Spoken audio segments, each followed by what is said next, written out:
Briefly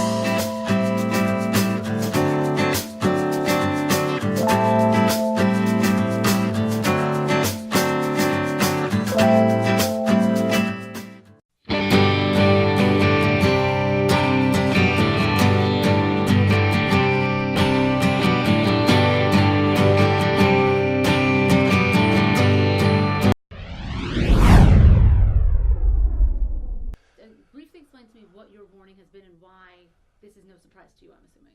Well, it's only going to get worse. So, I think it's somewhat ironic that yesterday, there was a Commerce subcommittee meeting on the legislation for data breaches and notifications. But I just think a company like Anthem and many other companies fail to spend enough money to upgrade, their systems, their security, their firewalls. So there are things that they could do to prevent this from happening. I don't know for sure yet, but we do know that the hackers were able to gain access to their servers. So, when was the last time that they upgraded anything in terms of their IT security? Who does this affect? We don't know if anyone in New Jersey was actually affected because Anthem, from what we're trying to find out, Anthem has not told us. They're not saying how many people are where. Exactly. But people in New Jersey could be affected because there are affiliate companies through Anthem that are also, now been exposed. And that's about 67 million people. The 37 million people that are directly enrolled with Anthem are for sure have been affected. What do you mean by affiliate companies? Affiliate companies, third-party vendors that work with Anthem, doctors, hospital networks, things like that. So, what do we need? First off, if you're concerned that you might have been affected by this breach, what should you do immediately? You should get a copy of a credit report. Take a look at it. Obviously, look for any red flags, accounts that don't belong to you, addresses, recently added addresses that you have never lived at. So one of the things that the identity thieves do is they try to establish a completely new identity, and they'll use a different name, a different address, but they're going to use your social security number. So look at the report, and then, unfortunately, in today's day and world, you really need to be involved in a credit monitoring program that also has the resolution services, because people always say, Paul, what if I get the alert that somebody just tried to open up a credit card or multiple cards, or they're leasing a car or buying a house? So the average person doesn't know what to do. So make sure you have some type of resolution service that goes along with the credit monitoring. And I say it's unfortunate because the free services that are out there are just inadequate. So people are going to wind up having to pay anywhere from $10 to $20 a month for that service. But it's the world we live in. Yeah, tell me about a little more about these programs. These are not things that are offered through the government. These are not things that are offered those free, like what I did, the free fraud. The fraud alert, so if you've been affected, you might want to even go take it a step further and put a security freeze on your credit reports. And that means that no one, including you, would be able to gain access to your credit reports without first providing a PIN or a password. The fraud alert just says to creditors who are pulling your reports, go an extra step in terms of verifying that the person is who they say they are. How would a credit report help me? Even if someone stole my information yesterday, could they have, with the credit report? So that's where the monitoring comes in. The credit report is a snapshot in real time, and it might not help you if this is something that hasn't been reported yet. So that's where credit monitoring comes in. Once you provide the company with your information, if it's used in any way that's not consistent, you should get an alert via email or text. Tell me more about these.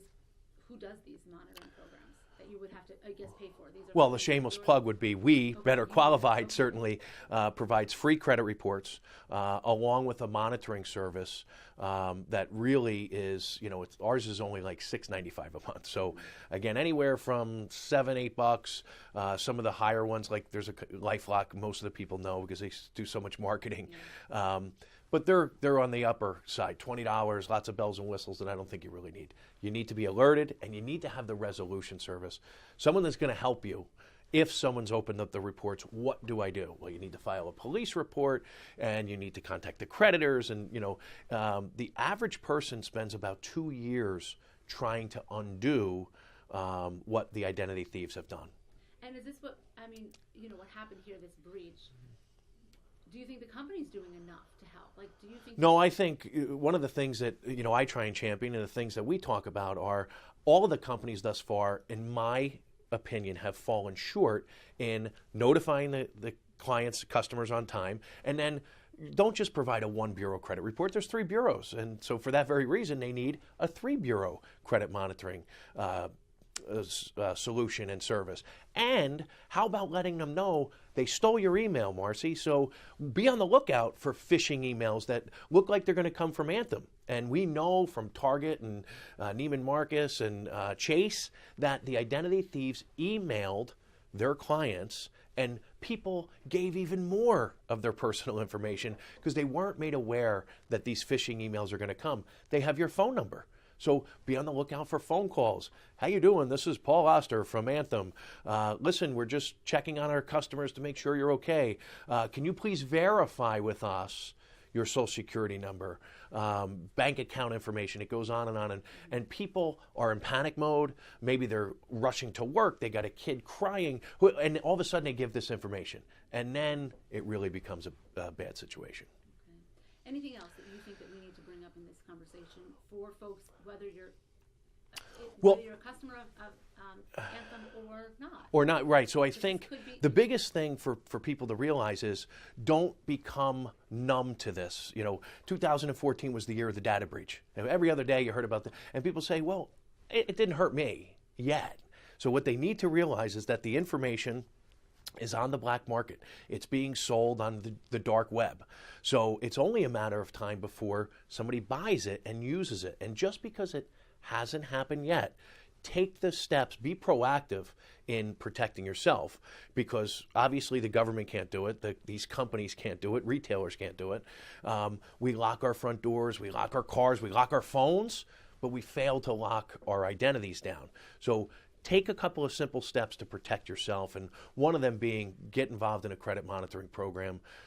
Identity theft is the fastest growing crime, and it's going to continue to be that way because of our dependence on doing everything over the internet. So a monitoring program, any other things? I mean, I guess keep an eye on your accounts, whether it's your checking account. I'm assuming absolutely. You can call and have all of your account numbers changed. You don't have to close accounts and get new accounts, but have the account numbers changed. Change your PINs and passwords. And I say, this is my job. I preach this every day, and people don't do it. They hear it and they go, oh, but it's an inconvenience. But if you don't do it, believe me, it's a far bigger inconvenience if you become a victim of identity theft. So change your PINs and passwords, change your account numbers. You don't have to get new accounts, but certainly change them. And then obviously you're going to have to change, you're going to have to alert the creditors. Maybe you have auto draft and auto pay and all that stuff. But if it takes you an hour, you're done. If you're a victim of identity theft, like I said before, it could take you years, and it could be financially, devastating along the way. And when you say change your account numbers, you mean like bank account, checking account, savings account, that's... Absolutely. Bank accounts, checking accounts, credit cards, all of those banks and creditors will issue you new account numbers. Mm-hmm. And here's the thing, it's kind of related to it, but everyone has debit cards now. But when you go to the store, the default is for you to use it as a debit card because the retailer pays less money to process that transaction. Ask to use it as a credit card. So when you swipe your debit card now, it says, what's your PIN? No, cancel it out and say, I want to use it as a credit card, because you're afforded some more protections as opposed to a debit card that's linked directly to your checking and savings. So if they get that information, now they can backtrack into your checking account and savings account.